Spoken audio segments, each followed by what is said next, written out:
Welcome to In Our Community.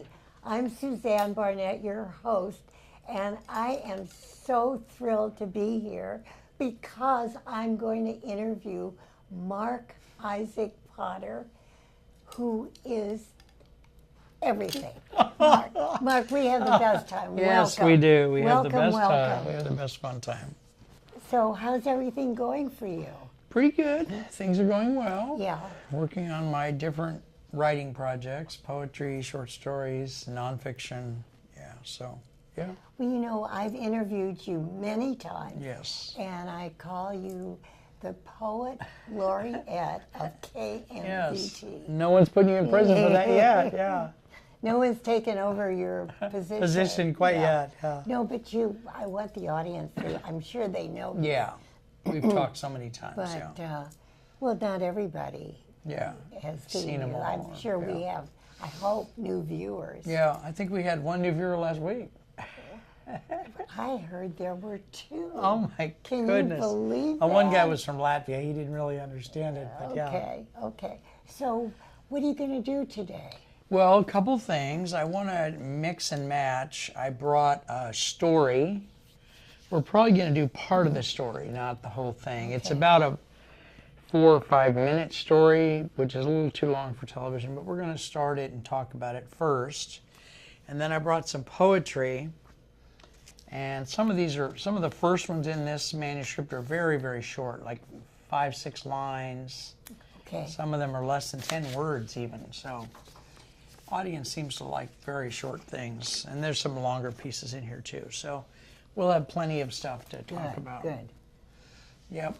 Well, let's tell the audience that you have written over 1,000 poems. For such a young guy, that's a lot. Well, tell him something about you.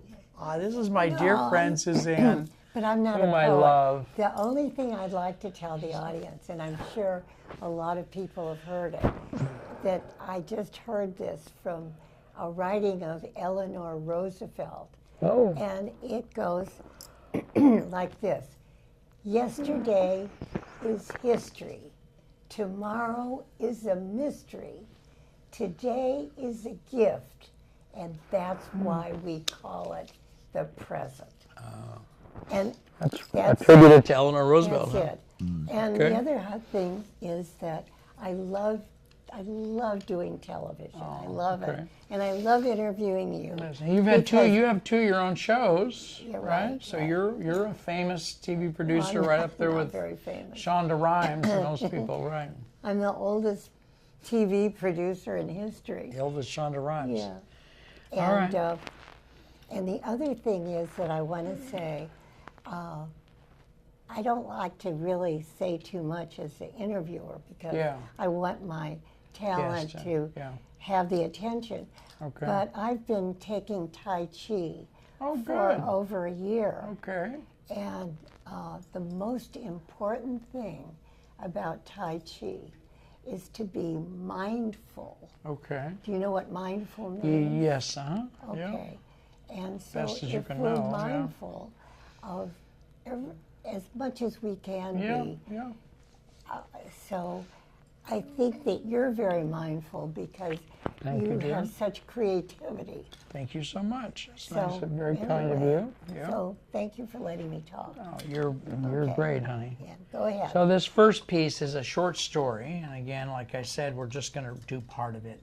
Okay. It's a little too long for television, but it's called The Red Can Opener, and I just realized I did not turn off my phone, so I'll do that so it doesn't beep during the show. So this story is called The Red Can Opener, and it's written as though it were a letter to someone named Fred. We don't know who Fred is. There's no explanation given about Fred. Nothing can replace a red can opener which presented itself and perhaps is still presenting itself as honest and encouraging. And we go on to say, what would you give anthropomorphic qualities to a red can opener? What makes me say that this red can opener in particular is honest and encouraging? Encouraging to whom? And as we were talking about in the green room, some people who don't have a lot in society eat some of their food out of cans. And the cheapest, the least expensive cans right now, 2017 in society, are still the old cans that don't have a pop top. These pop tops for soups and stuff are becoming very, very popular. So there's a lot of the cans from the old way of doing things which need a can opener. Can openers are kind of fading into the past. And so that's what touched me about reading this, is that some people who are very poor and need to find some way to eat, they're buying these old cans that need a can opener still, because that's falling out of favor. What makes the red can opener capable of encouraging others? So it encourages them by helping to feed them. Is it the shiny metal surface? Not quite as elegant and reflective as a bedroom mirror. So we're putting a little humor in there. Its red is not nearly as glossy as a pre-owned Ferrari. That's a juxtaposition of people being very poor and being very wealthy, right? Right. Thank you for sharing that. You're welcome. Human beings admiring the qualities of honesty and encouragement try their best to help others who are vehicles of honesty and encouragement. So we're picking up on the Ferrari thing there, saying vehicles. Honesty and encouragement in the world when a person is looking at can openers. What if the red can opener is sitting very high on the display mechanism? And you know how it is when you're reaching up for something on a display. Does the can opener's place on the display mechanism encourage the adoring human being to grow, foster, or develop thoughts and feelings of honesty and encouragement? So I actually bought a red can opener at some point in the past. And I noticed that moment that it took to reach up very high on the display made me think about what I was doing. Why am I buying it? The fact that can openers are going out of existence slowly, etc. What if the display mechanism upon which the red can opener is locked, because they're locked into place, has a mind of its own? This story is about the red can opener and not about the kiosk on which it sits. A kiosk with a large variety of other product offerings. Calling this object a kiosk, and we do this in absurdism a lot. I said a few sentences back, well, now we're not going to talk about the kiosk. We're just going to talk about the can opener. Now we're talking about the kiosk. Yeah. Calling this object a kiosk is perhaps both inaccurate as well as an offense to history, which is silly, of course. But and the story goes on from there, examining the history of can openers, etc. So that's probably as much as we need of this, I would imagine, but just a little taste. Yes, please. Yes, please. I think the difference between the average person who isn't artistic, and I consider people that write poetry artistic, is that you are, for some reason, your brain is telling you that I mean, it's something out of the ordinary. Okay. That other people don't have. Yeah. I mean, who the heck would ever write about a can opener? Right. Yeah. So it's the absurd, but it isn't absurd. It's real life. It's real life. Yeah. So I'm going to move this, get this out of our way. Yes, thank you, honey. That's very beautiful. That's what I think about that. It's very beautiful what you say about light. That's so beautiful. All right, so then we'll do poetry. I'm learning that sometimes on TV, the viewing audience likes something that's very short. Right. I don't always write things that are short. So here's some pieces. We'll just do each one individually, but they are warning to the viewer. They're very short, most of them. Here. Okay. First one is called White Truck. And this poem, I'm not starting the poem yet. It's really about, I notice truckers are very lonely. They live a lonely existence. They're out there in the truck. Yeah. by themselves almost all the time. Yeah. And that kind of got to me. White truck stumbling reluctantly along the roadside. An open window, large and picturesque, showcasing a white ash bookshelf. So there's a bookshelf sitting at the side of the road for some reason. Yeah. Showcasing a white ash bookshelf empty. So that's most of the poem right there. I'm trying to guide the viewer through the poem rather than just read them and not comment. Okay. So what's happening in this poem is a trucker is driving along. He's somewhat lonely. Nothing going on. You know, you go through these roads, you can ride hundreds of miles through Nebraska or something, and nothing happens, right? So, white truck stumbling reluctantly along the roadside, an open window, large and picturesque. He's seeing this through the window of his truck, showcasing a white ash bookshelf, empty. So out here in the middle of nowhere, here's this bookshelf. Then the kicker of the poem, the last line is, what are the chances that anyone knows I'm here? The trucker? Yeah, the trucker. Because he's out in the middle of nowhere, Yeah. right? And he realizes, you know, no one knows me, no one knows about me. So what does the bookcase represent? It just represents realization, because the distraction of the bookcase becomes him. Because he stopped and noticed the bookcase, he realized, well, I'm out here in the middle of nowhere. There's nothing out here. Then he realized, okay, what are the chances that anyone knows I'm here? So it's a realization about life. I see. The bookshelf causes him to realize. And what comes into my mind is he should keep his eyes on the road. Very practical, yes. Well, What the anyway. heck are you doing looking at something on the side of the road? that's Yes. because he's so lonely. Yes, he's Yeah. probably very lonely, and you know, who knows? Unfortunately, it's inanimate. Yes, and no one's saying anything about his Yeah. family life, if there is any, or Yeah. anything like that. Okay, go on. So again, several of these are very, very short. When I was reading them, I was struck by how short they were. The next one's called Yellow Rose. And there's not much here. It's more like just, and it's done. It's Zen. It's very quick. And Zen. And Zen, whatever. Amen. What is that again? Yeah. Zen. Okay, so beautiful blossom of every spring, already shining. Wow. So if you what's happening there? We're saying beautiful blossom, right? Yeah. Most flowers have a beautiful blossom of every spring. So this flower is a perennial. It comes up every year. And what we're trying to say is we're going to look through time and see all the blossoms that will happen over the years, right? Beautiful blossom of every spring, already shining. So it's as though the blossom of the current flower, of the current yellow rose, is in fact, not just representing, but is really in fact all the future blossoms that are going to occur. That's what it's trying to You say. have a very fertile imagination. Thank you so much. I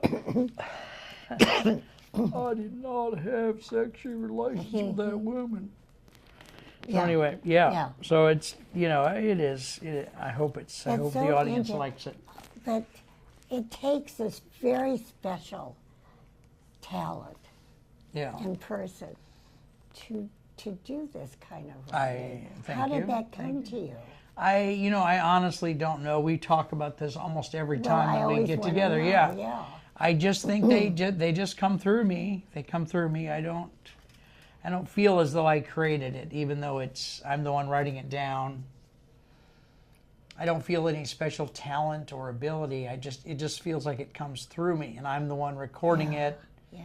Yes, I might do some editing and cutting and such, but generally speaking, I just feel like it's a gift that comes to me that I record. And it doesn't,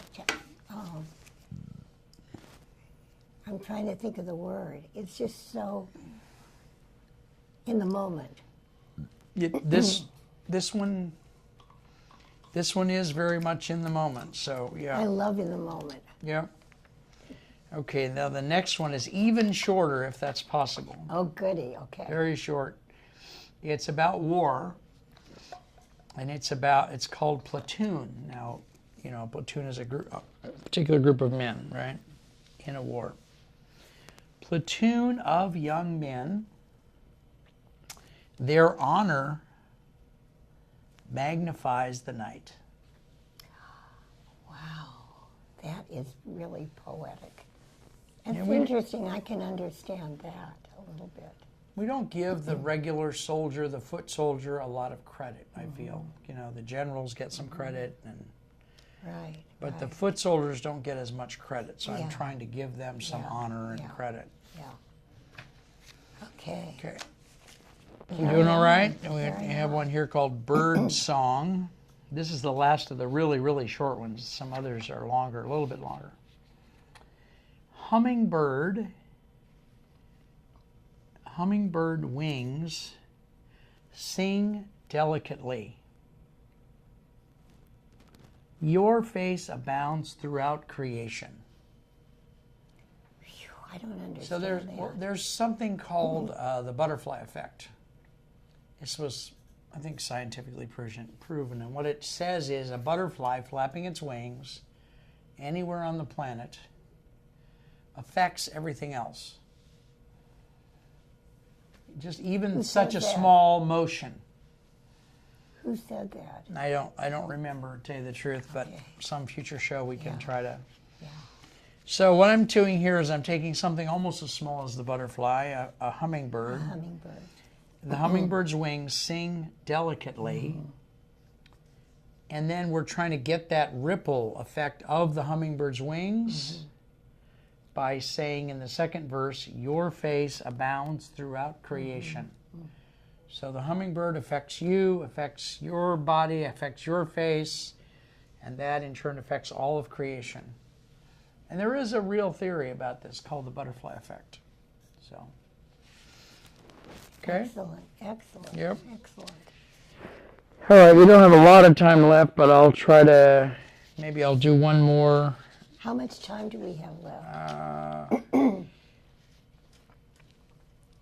7 minutes. 7 minutes. Okay. All right. And then I want to tell a story. Okay. if I may. Yeah, maybe we'll do one more and then you can tell your Okay, story. Would that be I'd all like right? to You want to tell tell a story now? No, go ahead.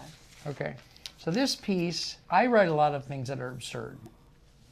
And we've talked about what absurdism is in the past. You can look it up on Wikipedia and it'll tell you very nicely what it is. Yeah. This piece, I really tried to be absurd and funny. Who knows if I succeeded, but we'll look and see. Yeah. It's called Homage to My Mother. My mother died when I was 2. As he looked up, his hand brushed, sharply pushed, really, the glass of hot coffee over on his computer, and he was swearing around the village for generations. Birds whose names start with T. Birds whose names start with T, the letter T, are as follows. Okay? Yeah. So this is a list of birds whose names start with T. T. Okay. Robin. Weeping Willow. Campbell's Soup. Thomas Paine. The TV series Mad Men. Dancing. That's good. I really like good. that. Okay. I really like that. When my mother, my true and honest mother, my theatrical demonstrative mother, come get the funny while you can mother, died, all the men in Holland baked apple pies. Whereas the Northerners were called carpetbaggers because they migrated to South Carolina. How many children are dying? UNICEF says that 29,000 children are dying each day. Oh, God. That's a fact. My father fell face down in the mud and then swore never to drink again. That is absurd. Yes. That is absurd. Okay, may I tell my Yes, story? please. Please, my dear. A couple of years ago, I became very interested in octopuses. Okay. It's not octopi, it's octopuses. Okay. And I've been reading a book called The Soul of an Octopus, a true story. Beautiful. Okay. And I wanted to go see a live one. And Okay. I went to the aquarium. Okay. And I went to this big glass cage that it was in. And, you know, they turn color. When they're red, they're in a good mood. Oh, I So didn't know here was that. this No, lady okay. octopus Okay. by a rock. Okay. And I was just fascinated. I put my hand right on the cage. Okay. And in about 5 seconds, out comes the octopus. And she was at least 6 feet. Oh, you know. my God. And Okay. she took one of the tentacles Yeah. and put it Oh. right up against near my hand. Okay. And for some reason, I started crying. I mean, I wasn't sobbing. No, but it was touching. It was very so touching. And so she was kind of dancing around, and I felt Mm-hmm. that she was doing that for me. Oh, And thank- other people started coming, and so Yeah. they were over on the other side. And she got tired, and she went back to the Okay. rock. People left, and I thought, I want to see if I'm going crazy or what. So I put my hand again Yes. on the glass, and in about a minute, Okay. she came out again. She didn't put her tentacle, Yeah. but her eye was open, Yeah, yeah. and she danced around. And that's the end of the story. Oh, it's but beautiful. I am so crazy about octopuses. Oh. And, you know, I'm an artist. Yes. So I did a collage Yeah. of an octopus. Okay, Maybe I'll okay. bring it sometime. That'd be beautiful. Not that Yeah. good, but Okay. anyway. Very lovely. So, honey. Thank you for letting me tell Oh, my I story. love you. That's wonderful. Yeah. Probably time to. So, how would you like to end today? What would you like to tell our lovely viewers? Well, I want to say that I really appreciate KMVT television where we're taping this. Yes. It's a very beautiful Yes. place. Been here. You and I both have been here a long time. You've been here 25 years. Well, not here. But yeah. And I've been here Part-time 16 years. So we've Yeah. both been here a long time. Yeah. We love this place, and we encourage you to check out some of the programming and things that KMVT does. And that's all. And I love you and thank you, bless you. And we want to thank Robin, Thank our Robin. Oh, technical yeah. person here helping us, Robin Frank. So God bless you guys. And that's all I got. Thank you so yeah, much you're for very letting me welcome. interview Oh, I you. love you, honey. Gee whiz. Yeah, you're the best. You really Okay. are. All right. I think we're